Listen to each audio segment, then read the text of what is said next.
The COVID-19 pandemic poses a double challenge for the state budget, a sharp decrease in revenue combined with additional needs for spending. To bridge the gap, there could be some help from Washington, but much of the solution will have to come from inside the state, whether it's more cuts or more revenue. To tell us about some ideas for new revenue, supported by a coalition of community groups, is the executive director of the Massachusetts Voter Table and a member of the Raise Up Massachusetts Steering Committee. We'd like to welcome Beth Huang. Thank you very much for being with us, Beth. Thanks so much for having me. Beth, tell me about the working families that these groups represent. What are their main concerns right now? That's a great question, Chris. So many families are struggling right now, and when I think of how the extra $600 in unemployment benefits and pandemic unemployment assistance is going to run out in days, we are really concerned about families' ability to keep food on the table. We know that this pandemic has impacted low-wage workers, particularly in hospitality and in food service and in so many other industries. And so many families are struggling with food assistance, with housing, and making their monthly rental payments. We've seen people struggle to keep their health insurance because they've lost their jobs. And so we know that with all of the different needs for working families and also constituencies like educators who are going to need more resources to reopen schools, not fewer, we see that there's so much need, and we need a government response that rises to the needs of our communities, which are greater now than ever. Yeah. Of course, the other thing is that there are demands from families for things that they've been trying to get for a long time, such as paid sick leave. And now that we have this pandemic, I guess there's more urgency to this, isn't there? Oh, definitely. We are now in phase 3 of reopening, and the state legislature still has not passed emergency paid sick time. The CARES Act covered some workers, but not all workers.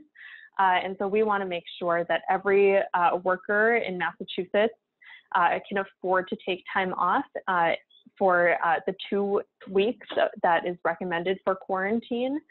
So we think it's so important that the legislature in the last couple of days of the session prioritize emergency paid sick time as a necessary benefit for workers to safely reopen the economy.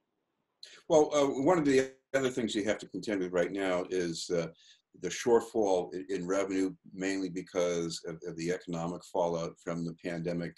One number I've heard from Massachusetts is something like $6 billion. You could get some help from Washington once they figure that out, but it sounds like you need a lot from here inside the state. So what could that mean? Great question. So we believe that lawmakers have a choice. We can either let deep budget cuts drive us deeper into a recession that deepens racial and economic inequities, or we can invest in public services that improve public health, grow our economy, and reduce racial inequity. So we have three recommendations for lawmakers in Massachusetts. The first is to increase the tax rate on corporate profits. Many corporations have done pretty well during the pandemic. And so if we raise the current rate of 8% to the pre-2009 rate of 9.5%, we could generate about $500 million annually, even during a recession. The second major type of revenue raising proposal that we have is to tax profits that are shifted overseas by increasing the tax rate on GILTI, so that's global intangible low tax income. There are a lot of multinational corporations in Massachusetts that use very complex accounting schemes that make their Massachusetts-based profits appear to be earned in offshore tax havens. So we want to make sure that those companies are paying their fair share to Massachusetts residents. And we believe that our best estimates show that that closing this corporate tax loophole could generate $200 to $400 million annually. And then finally, we know that so many wealthy individuals have made have increased so much of their net wealth through unearned income. Somehow, while unemployment is somewhere around 20%, there are still people making so much money on the stock market, and it really shows the steep divide between the real economy and Wall Street. So we are proposing increasing the tax rate on investments in stocks, bonds, dividend, and interest income. Every percentage point increase from the current rate of 5.0% could generate $400 to $500 million annually. So we want to make sure that people who are struggling in the COVID-19 pandemic have the resources to recover by making companies and the wealthiest individuals pay their fair share. Well, I know these tax ideas you outlined are very targeted, but in the current climate, Massachusetts, I think, has the highest current unemployment rate in the country, and we all are familiar with these, at least these small businesses that are really struggling. I can see there's an atmosphere out there where a lot of people are going to say, how can you raise taxes on business at a time like this? We know that so many small businesses, particularly immigrant-owned and people of color-owned small businesses, are struggling right now. We're not talking about the small businesses on Main Street. We're talking about the big companies that have huge amounts of intellectual property, whose profits on that intellectual property is shifted to Ireland, or is shifted to some tax haven in the Caribbean. So we're talking about the biggest companies in Massachusetts, not the Main Street company, not the Main Street small businesses that are keeping communities afloat.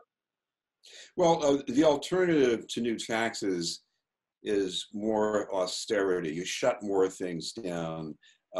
What does that mean for the odds of recovery in this state?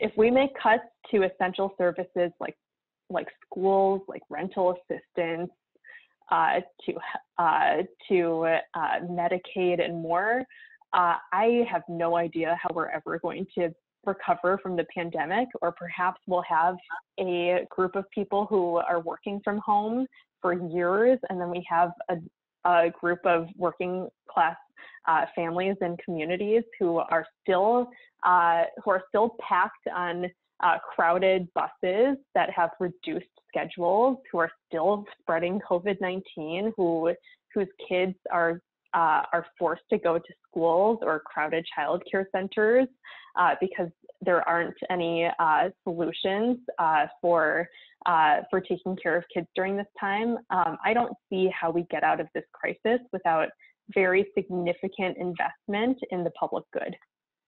One of the things you're doing to try to spread the message is you're holding a series of events around the state. In normal times, there would be demonstrations and news conferences, crowding and signage.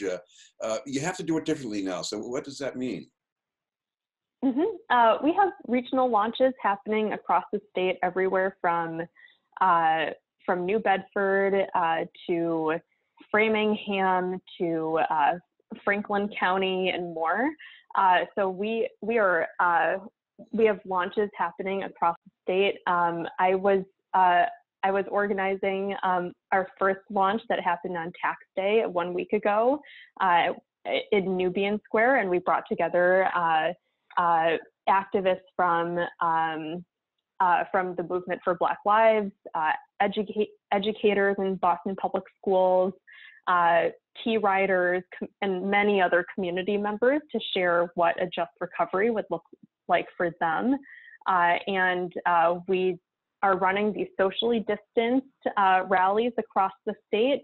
We still have several launches this week, next week, and potentially even the week afterwards, because we want to frame a choice to legislators that they can make profitable companies and the wealthiest individuals pay their fair share, or our communities are going to suffer for the next couple of years. And so there's a very clear choice in my mind, and we need a stronger government response.